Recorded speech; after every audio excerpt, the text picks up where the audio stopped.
Vehicles equipped with comfort access allow you to lock or unlock your BMW with the door handle. You can select if you would like to only unlock the driver's door or all doors when pressing unlock on your vehicle key. You can change the settings by selecting Car, Settings,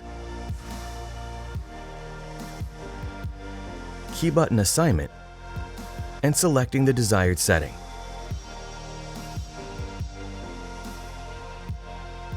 If you have set that only the driver's door unlocks when using the vehicle key, but you still want to unlock all the doors, just press the unlock button again. These same settings also affect comfort access. You need to carry the vehicle key with you, and keep in mind that other electronic devices may cause signal interference. In this case, only the driver's door unlocks. Depending on your model, you can have comfort access on all doors. Grab any door handle to unlock the other doors.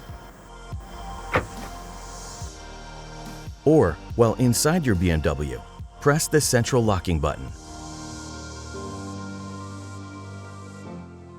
Continue watching our how-to series to get the most out of your BMW.